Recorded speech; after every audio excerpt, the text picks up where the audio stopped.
Bankai. I thought I knew where the story was going, but the ending completely changed my expectations. Episode 2 has a huge surprise. Let's jump right in from where episode 1 ended, where Kisuke Urahara is finally forced to fight seriously. But there is something left me disappointed. Stay until the end to find out why. We see Askin in his terrifying Vollständig form, and he starts mocking Yoruichi's ability to change her Ryatsu 48 times per second. He tells Kisuke that he can sense all 48 versions of her Ryatsu easily, without any force. Then he explains it more clearly. If he can endure just one attack from her for 1 single second while is Vollständig, that means he'll be hit 48 times in that second. And after that, he'll only need a very short amount of time to analyze all those Ryatsu and gain complete immunity against them. At that moment, Kisuke is shocked when he hears Askin say this. Kisuke was about to pull something out of his clothes, but Askin immediately warned him and said, "Oh right, no matter how much you try to change Yoruichi's Ryatsu with your silly drugs, it won't affect me at all, so don't waste your time or energy." Then he continued explaining more clearly what his Vollständig can do. The Heisheim ability adapts to the constant change in his own poison, and no matter how surface layers of the poison shift, he can erase its effect. You can change your Ryatsu and Yoruichi's Ryatsu all you want, but you won't even scratch me. So, what are you going to do now, Urahara? Kisuke is shocked by his word, and Askin tells him, "Don't tell me you lost confidence just because I ruined one of your endless plans." Right after that, Askin dives the entire area using his ability Gift Breach, preparing for anything that might happen. He starts talking about his power. He always prefers being the one in control, forcing him into a corner. And he declares confidently, "Escaping the Gift Breach? Impossible." Kisuke smiles and asks Askin, "Do you really not want us to escape?" Askin looks confused and replies, "Of course not. You are my enemies. Why would you ask such a stupid question?" Kisuke answers, "I'm sorry to say this, but you don't seem like someone who acts out of loyalty." Askin feels insulted and snaps back, "Your words are offensive. My loyalty surpasses that of dogs." He then admits that Kisuke is partly right, because loyalty isn't everything. One thing he truly cares about is his master, Urahara. Askin raises his hand and tells Kisuke that the human word, Hokomondo, and Soul Society, these 3 words must be completely destroyed to build their new world. And without His Majesty, no one could ever accomplish that. In the worst scenario, if Urahara were defeated, no other person would appear who could do what he can. And you are a talented person, someone who has seen everything. Aren't you curious about what His Majesty will do after destroying the 3 words? Before he finished, Kisuke suddenly lunges at him, a surprise sword attack. Askin manages to dodge it, shocked by Kisuke's incredible speed, especially since Kisuke is still inside the Gift Breach. Kisuke tells Askin, "You are wrong." Askin gets annoyed and says, "You've disappointed me. I really thought you were someone who thinks like me." He then tells Kisuke that Captain Kurochi was always eager to see new things. That doesn't mean he'd want to see Urahara create a new world, because that's not going to happen. And if you truly want to see something no one has ever seen before, then create it yourself.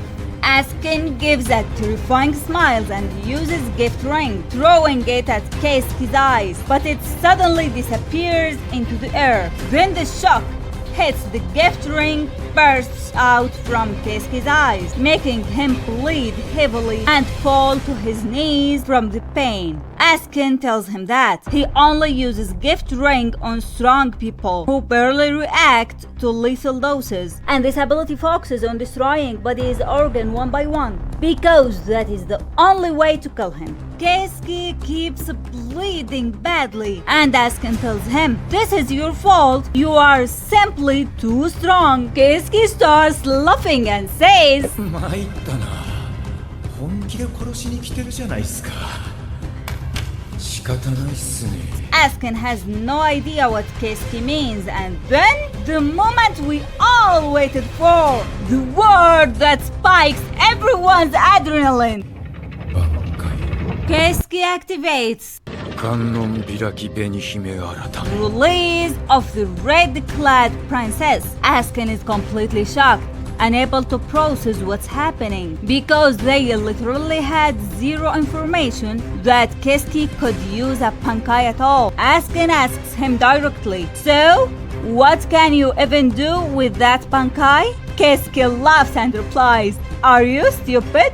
Of course I'm not going to tell you, but you will see for yourself now." Suddenly and terrifyingly, Askin's entire arms get sliced with a deep wound. He jumped back instantly stunned, and the wound heals right away. Kisuke tells him with a mocking tone, "You are pretty calm.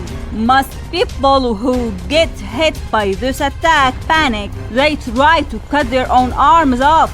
But your conclusion is correct. My Bankai has a limited range." The ability of Kisuke's Bankai is simple. It can reshape anything it touches. Before Askin can even process what's happening, Kisuke lunges at him in an instant and lands a powerful strike. He then uses the Bankai's thread to move at incredible speed, attacking Askin again and again with a sudden sharp blow. Askin blocks the attack, shocked that Kisuke can see clearly again. He was certain he had damaged Kisuke's eyes, but Kisuke tells him, "Of course I reshaped them."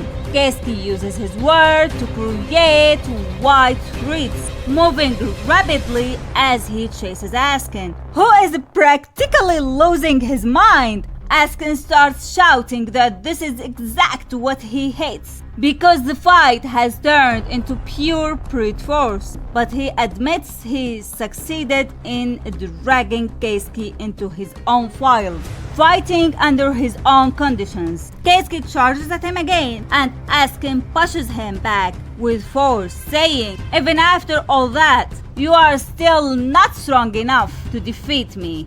Don't forget, my gift Paul Deluxe is an impenetrable fortress. There is no escape." Askin tells Kisuke that he'll only able to move inside the gift Paul Deluxe, being lenient with him. Kisuke's body keeps getting injured over and over, but the Bankai reshape his wounds and heal him. Askin launches a massive poison sphere straight at Kisuke. Kisuke dodges it and flies above it using his Bankai threads, then dives down to strike Askin from above, but Askin suddenly appears in front of him and knocks him away with a surprise attack. Kisuke asks Askin to give him a little time because he can barely stand inside. How ironic! Hearing that from someone as strong as you. He admits that even enough, Kisuke's condition keeps getting worse. He fully understands how dangerous Kisuke's Bankai is. Unfortunately, it's already too late. Suddenly, Askin is struck by a fatal wound in his chest. His heart is forced out of place. A horrifying, shocking moment. You told us escaping your fortress was impossible, but you never said anything about entering it.